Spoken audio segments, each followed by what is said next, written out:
بسم الله الرحمن الرحيم الحمد لله رب العالمين الصلاة والسلام على أشرف الأنبياء وإمام المرسلين نبينا محمد وعلى آله وصحبه أجمعين ما بعد. Les avantages du dhikr sont très nombreux. Le grand savant l'imam Ibn al-Qayyim rahimahullah en a évoqué plus de 70 dans son livre Al-Wabil al-Sayyib. Certains savants considèrent que le bienfait le plus important que récolte le musulman qui pratique le dhikr, c'est qu'il est préservé contre le shaitan. Le shaitan qui est un ennemi redoutable. Allah tabaraka wa ta'ala nous dit Inna ash-shaytana lakum adu fattakhidhuhu aduwa. C'est la source des péchés. C'est un séducteur et le musulman doit prendre ses gardes et doit se protéger contre ses ruses. En effet, le dhikr chasse Satan, le brise et le réprime. La définition qu'on pourrait donner à cette adoration honorable est celle qui suit. ذكر الله عز وجل هو حضور الله وإعظامه في القلب واللسان أو أحدهما. الذكر, c'est la présence d'Allah Azza wa Jal et sa glorification dans le cœur et la langue, ou dans l'un des deux.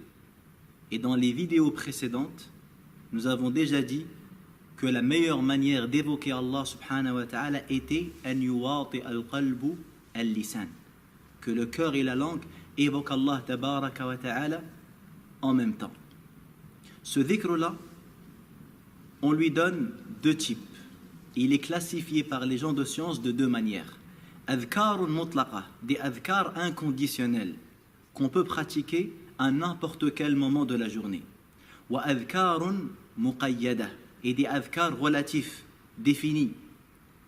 La récompense de ces adhkar-là est conditionnée par le respect du nombre, du temps et des mots.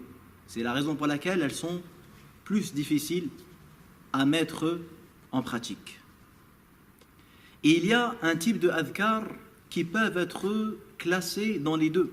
Tantôt, elles peuvent être utilisées d'une manière mutlaqa, d'une manière inconditionnelle, et tantôt peuvent être utilisées d'une manière définie. Prenons deux exemples. Le premier, la formule Alhamdulillah. Alhamdulillah, elle peut être pratiquée par le musulman d'une manière inconditionnelle. L'imam Muslim, rahimahullah, rapporte que le Nabi sallam a dit Alhamdulillahi tamla'ul mizan. Alhamdulillah remplit la balance. Al-Hafidh ibn Rajab explique ce hadith et il nous dit si la récompense de l'Alhamdulillah était un corps, alors est remplie la balance. Cette balance qui est décrite dans le hadith rapporté par l'imam al-Hakim, si les cieux et la terre étaient pesés dans cette balance, alors il suffit. Le fait de dire Alhamdulillah remplit cette balance grandiose dont seul Allah tabaraka wa ta'ala connaît la grandeur en hasanat. Mais aussi, Alhamdulillah peut être évoqué d'une manière relative. Il est recommandé de dire Alhamdulillah après avoir terminé de manger. Alhamdulillahi alladhi at'amana hadha at-ta'am. Alhamdulillahi alladhi at'amani hadha at-ta'am wa razaqanihi min ghayri hawlin minni wa la quwwa. Tout comme il est recommandé de dire Alhamdulillah durant la prière lorsque le musulman se relève de l'inclinaison. L'imam al-Bukhari rapporte qu'un jour le Nabi alayhi salatu wassalam présidait la prière. Alors quand le Nabi alayhi salatu wassalam s'est levé du ruku' et il a dit Sami'a Allahu liman hamida, et il y a un homme derrière qui a dit Rabbana wa lakal hamd hamdan kathiran tayyiban mubarakan fih. Après la prière, le prophète sallallahu alayhi wa sallam demande aux compagnons qui a prononcé ces paroles. Un homme a dit moi ya Rasulallah. Un Nabi sallallahu alayhi wa sallam a dit par celui qui tient mon âme entre ses mains, j'ai aperçu une trentaine d'anges se presser, lequel d'entre eux allait l'écrire en premier. Également, Alhamdulillah est recommandé à dire lorsque le musulman voit une personne éprouvée. Un Nabi alayhi salatu wassalam nous a enseigné quand on voit quelqu'un d'éprouvé, on dit Alhamdulillahi alladhi afani mimma ibtalaka bihi wa faddalani ala kathirin mimman khalaqa tafdila. Celui qui prononce ce dhikr, Allah subhanahu wa ta'ala le préservera de cette épreuve. Également, il est recommandé de dire Alhamdulillah quand le musulman commence à donner un sermon ou un dars, yabda'u bilhamd, il commence par louer Allah subhanahu wa ta'ala. Donc vous voyez qu'il y a des moments précis où il est recommandé de dire alhamdulillah. Ou par exemple également quand on éternue, le musulman dit alhamdulillah et pas une autre parole. Parce que justement on a un texte à ce sujet qui précise de dire alhamdulillah après avoir éternué.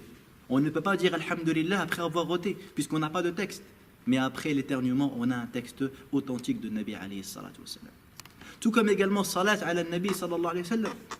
Elle peut être évoquée d'une manière mutlaqa, d'une manière globale, sans que cela ne soit conditionné par un nombre ou par un temps précis, mais également as-salat ala Nabi alayhi sallam peut être utilisée d'une manière relative, d'une manière définie. Et il est recommandé de prier 10 fois sur le prophète alayhi sallam le matin et le soir. Et il est recommandé, voire même dans certaines écoles, il est obligatoire de prier sur le prophète sallam pendant le tashahhud, avant le salam. Il est également recommandé de prier sur le prophète sallallahu alayhi wa sallam après al-adhan. Et il est également recommandé de prier sur le prophète sallallahu alayhi wa sallam lorsqu'on rentre à la mosquée. Donc vous voyez que les adhkars peuvent être classifiés dans la famille des adhkars al-mutlaqa, les adhkars inconditionnels, tout comme également ils peuvent être classés dans les adhkars al-muqayyada, les adhkars relatifs. Nas'alullah subhanahu wa ta'ala an yu'inana ala dhikri wa ala shukri wa ala husni ibadati. Subhanakallahumma bihamdik ashhadu an la ilaha illa ant astaghfiruka wa atubu ilayk.